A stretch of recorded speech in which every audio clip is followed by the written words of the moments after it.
Porto Alegre, 7 de dezembro de 2021. Hoje vamos falar sobre Carl Benz.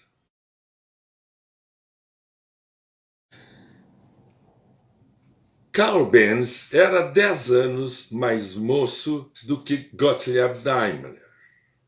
Ele nasceu no país de Baden e também vinha de uma família com certa tradição em mecânica. Seu avô era forjador e seu pai era mecânico. Depois de completar seus estudos, teve várias experiências como empregado e como empresário. Mas foi apenas em outubro de 1883, com 39 anos, que ele fundou a Benz Company. Já vimos aqui que o primeiro carro motorizado a circular no mundo foi o triciclo de Carl Benz. E todo mundo conhece aquela famosa história em que sua mulher pegou o carro escondido e foi visitar seus pais a quilômetros dali, tendo feito a primeira viagem em um veículo motorizado do mundo.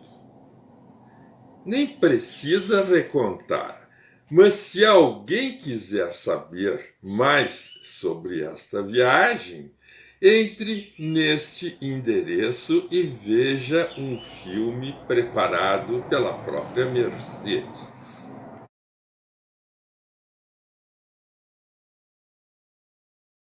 Depois do triciclo, Benz não demorou a fabricar veículos de 4 rodas e cada vez mais potentes, de 3, 4 e depois 5 cavalos. O primeiro deles foi o Vitória.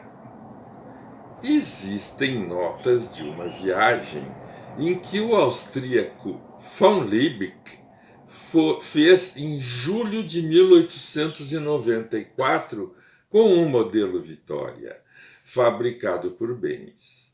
Ele foi de Reichenberg, na Boêmia, a Reims e de volta, percorrendo nada menos do que 939 quilômetros.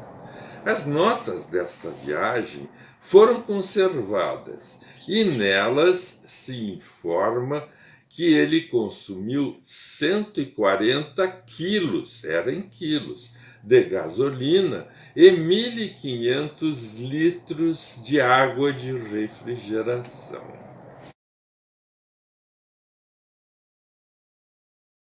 Até 1895, Benz não construiu mais do que 270 carros, a maioria do modelo Vitória, com um motor de um cilindro de 2,9 litros, girando a qualquer coisa entre 500 e 700 RPM, e instalado sobre o eixo traseiro e sob o banco. Dando sequência ao sucesso do Vitória, Benz apresentou o Vis-a-Vis e depois o Velô, tido como o primeiro carro do mundo fabricado em série, do qual fabricou 1.200 unidades entre 1894 e 1901. Entre 1899 e 1900, ele construiu a Parsifal, uma máquina de 60 cavalos com 4 cilindros, com a qual alcançou sucessos notáveis. Em 1909, Benz construiu um carro de 150 cavalos que deu muito o que falar, principalmente nas provas americanas e inglesas. Em março de 1910, o corredor americano Barney Oldfield, pilotando uma versão especial deste carro, na qual a potência tinha sido aumentada para 200 cavalos, estabeleceu um recorde absoluto de velocidade, atingindo a 211,4 km por hora. Este carro entrou para a história com o apelido de Blitzen-Benz, que quer dizer Benz Relâmpago. Em abril de 1911, Bob Burman melhorou ainda mais esta marca com o mesmo carro, atingindo a 228,094 km por hora. Recorde este só superado uma dezena de anos depois. Carl Benz faleceu em abril de 1929, com 84 anos. Mas desta vez não vou encerrar minha história com esta informação. Vou aproveitar para falar um pouco mais sobre o legado de Gottlieb Daimler e Carl Benz, a Mercedes-Benz, que até esta parte da narrativa simplesmente não existia. Estas duas empresas, a Daimler e a Benz, vinham desde o início de suas atividades fabricando carros de classe superior. Tinham muita identidade cultural e de interesses. Era lógico que acabassem por unir seus destinos. Um acordo de comunhão de interesses foi assinado em 1924 e a fusão total das duas em uma só empresa, a Sociedade Anônima Daimler-Benz, com sede em Stuttgart, ocorreu em 1926, 26 anos após a morte de Daimler e 3 anos antes da morte de Benz. É claro que para isto muito influíram as dificuldades inerentes ao período pós-Primeira Guerra Mundial. Após a fusão, a nova empresa progrediu rapidamente.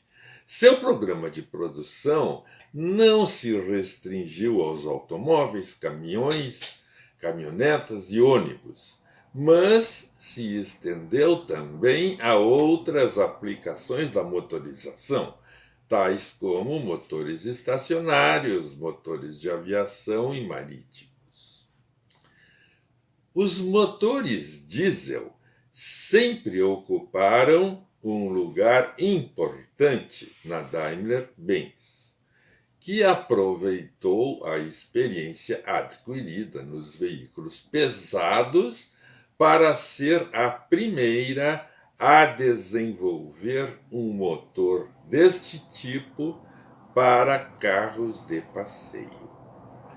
Em 1936, lançou o primeiro carro de turismo com motor diesel, o 260D, de 4 cilindros, 2,6 litros, que conseguiu fazer 10 km por litro e foi um sucesso de vendas.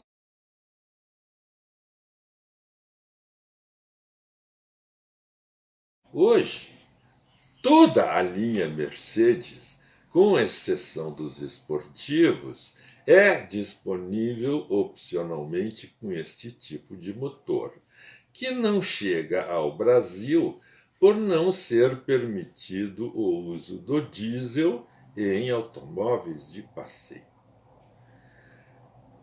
A presença da marca nas corridas, com sucesso, foi uma constante até 1955, com interrupções devidas apenas às duas grandes guerras mundiais.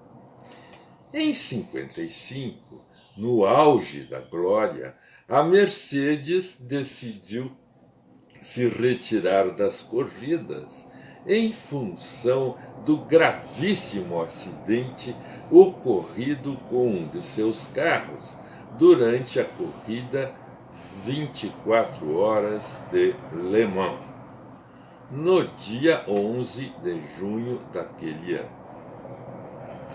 O Mercedes 300 SLR, pilotado por Levegh, depois de ter sido batido por trás pelo Austin Healey de Macklin, literalmente voou sobre a arquibancada principal, atingindo fatalmente cerca de 150 pessoas.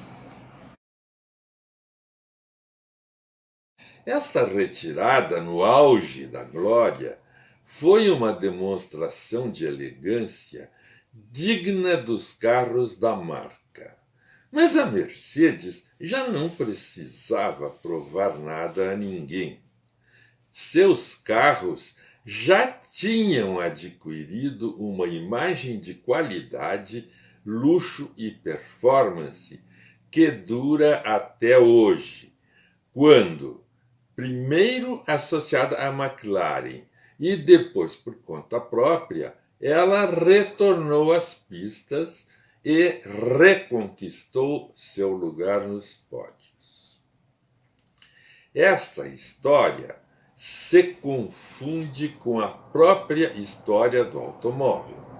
É exemplar também sobre outros aspectos, porque estamos falando de uma empresa que soube criar uma tradição firmemente fundamentada sobre a continuidade de sua política industrial e comercial desde os seus primórdios e nunca se afastou dela.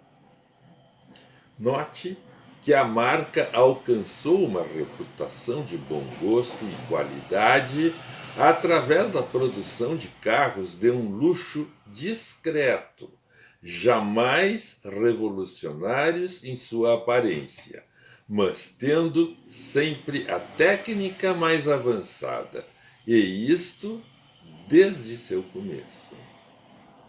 Outro ponto é que a Mercedes nunca caiu na tentação de fabricar carros situados nas faixas mais baratas do mercado. Com isto, sempre evitou prejuízos ao prestígio social inerente ao fato de se possuir um Mercedes. De quebra, ela minimizou o risco de ver seus carros andando por aí sujos e mal cuidados.